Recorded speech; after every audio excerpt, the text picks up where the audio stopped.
Inkundla le uYesu ayamle yesithathu.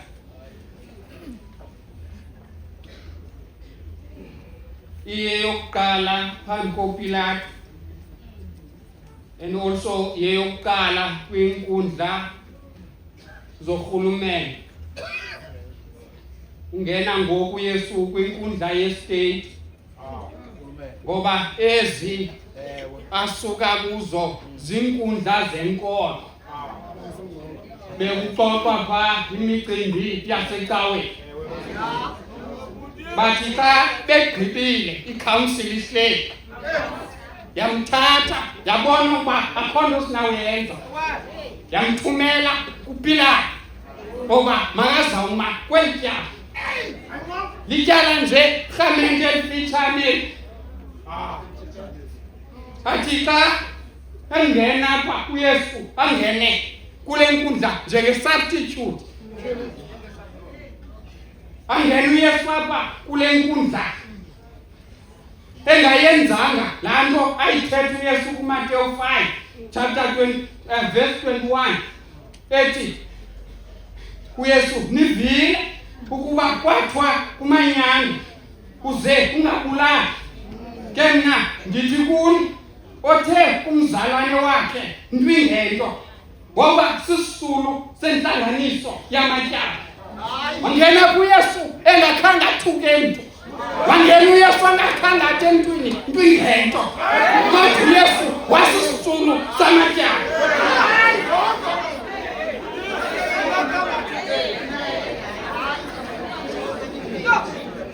It is around 6 sasa. uYesu ufike ekuseni sele begqibile ngaye. Abamangaleli bakaYesu abekho apha kule nkundla. Bashiyeke ngaphandle eyadini. Abangenanga uYesu ungena apha nendimbane. Bona amadoda amakhulu ashiyeka ngaphandle. Mfundisi agade laa nkonzo ubuthetha ngayo izolo ayigcinile. Bazondelele ukubana lixesha le-Passover kuyiwa emthendelekweni. And so abakwazi uzingcolisa phambi kokuba bangene emthendelekweni. Bagade ukuba bangachatshazelwa ligazi banakude bamaqelele. Yangathi abangena indawo abazinto ngetyala bamela kude bangaphandle.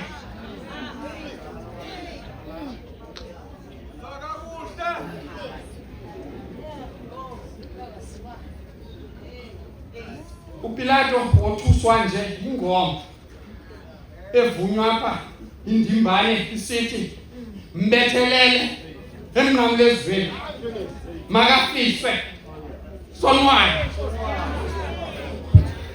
Waxa iphuma uPilato wabona ukuba kwaba balapha bazana uYesu akekho onobeka ityala kuYesu.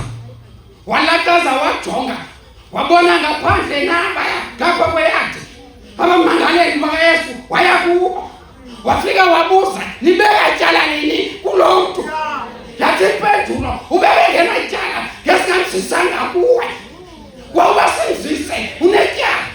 Lityala uYesu elo alibekwayo kule nkundla oba bebengena ityala ngesingamzisanga. Yaphelela ayikhwena simzisile ngoba xa bengenalo ngesingamzisanga. But uPilato ngamthetho madoda andikwazi uze court kukudelela umthetho nikwenzayo. Uthatha umuntu ongena ityala nithi makuzawuxoxwa ityala nawo thini umuntu xa kwityala ingekho. Banyanzeleka ukuba mabalenze libekho. Satshintsha istatement xa befika kule inkundla bathi bebezivale nto bezivalwa apha ezingqinelayo kuzo zombini ezinkundla. Kodwa batshintsha xa befika kuPilato bathi lo uthi ungukumkani. Utsho yena uthi ungukumkani.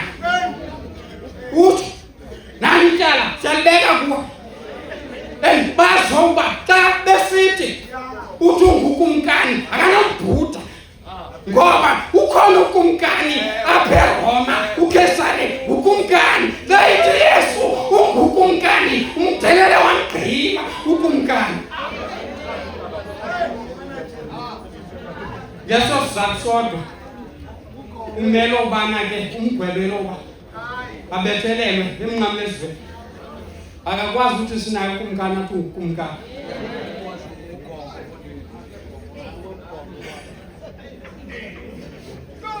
Wasuka uPilato xa ndisehla kula madoda wabuyela uYesu wafika wambuza laa nto ayive phandle, unguye na ukumkani? Ngeyona yakhe yankulu i-confidence Yesu waphendula, ewe ndinguye. Kodwa qaphela le nto, obam ubukumkani abukho lapha. Ubukumkani bam buphezulu. Buphezulu obam bobu ubona uDaniel. Athi ndambona ndilele ephupheni. Ndabona ilifu liphethe umntu onkangeleko yakhe ngathi unyana womntu. Uthi lamthatha lamsondeza umathoba yakhawuleza. Wanikezwa ubukhosi. Kodwa obakho ubukhosi obabophakade amnawutshabalala amnawuphela.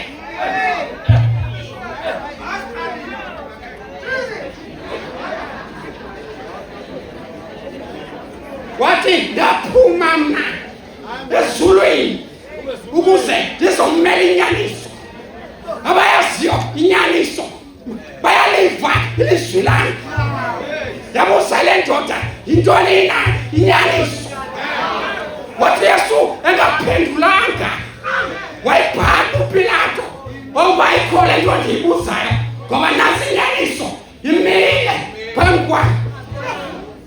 Wafika kuye amazwi ndimindlela ndimubomi ndiminyaniso akho namnye uyayo ukuba engazingani.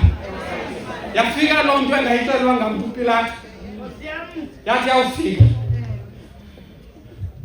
waguqa ngamadoda. uPilato wehla esihlalweni waphamisa izandla wakhahlela wathi kumkani. Wathi awugqiba wajonga kulaa madoda ammangalelayo wathi andifumananga nalinye ityala kuloo mntu.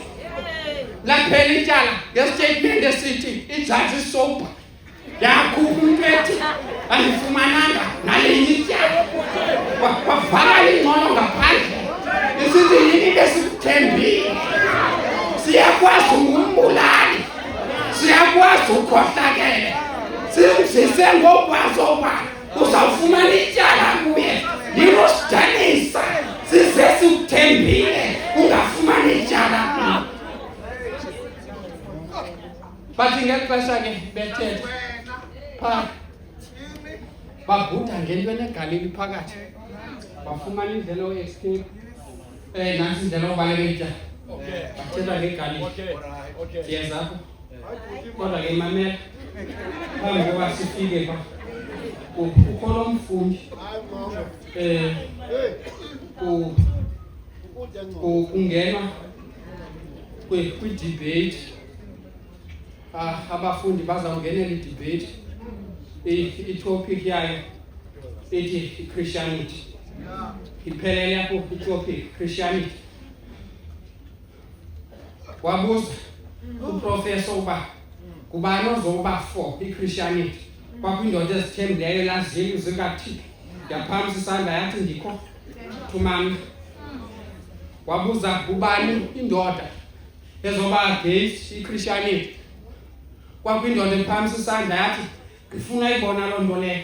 Ndicacela kwelo gama thumama ndizayiphilisa.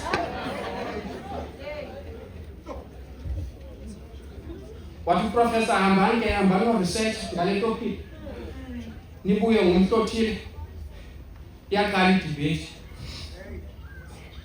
Yaqonda le ndoda uba unozala wale nkolo ekuthiwa yi-Christianity nguYesu. And therefore andikwazi uba ndingawuxoxa ndingakhange ndiresearche ngobomi bakhe. Yakhangela le ndoda izibhalo yazipitota ikhangela ubomi bukaYesu. Yafumana futhi yane-findings yazibhala phantsi. yazibhala phansi yaya le ndoda yafika imini yedebate kwaqala lo ufo iChristianity wayizoba iChristianity wazoba nale mini school echaza ngeChristianity wagqiba kwazula kwaziwa kule ndoda izithembe ngoba ayifuni noyibona yaphakama yaqala ngedisclaimer isithi bengi-against kodwa now I am for iChristianity ngoba ndithe ndawufunda ndafumana ezifayindini eyokuqala andifumananga nkohliso kulo mntu eyesibini andifumananga buxoki kulo mntu elandelayo lilungisa eli eyokugqibela akanasono lo mntu wathi onjalo ndiyawulandela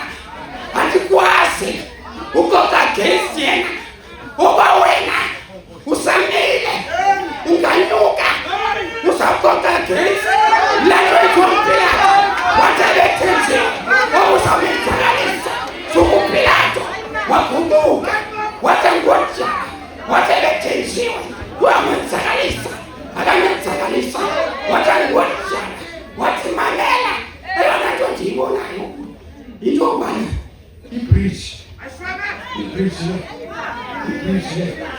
endaweni ngayo ukuye koba mkumkani abona umdazi wathi mamela napha uba nithi nina lo muntu engathi ngathi abacimbi ngeGalili apha eJerusalem khona indoda yapha uHerod uSelfu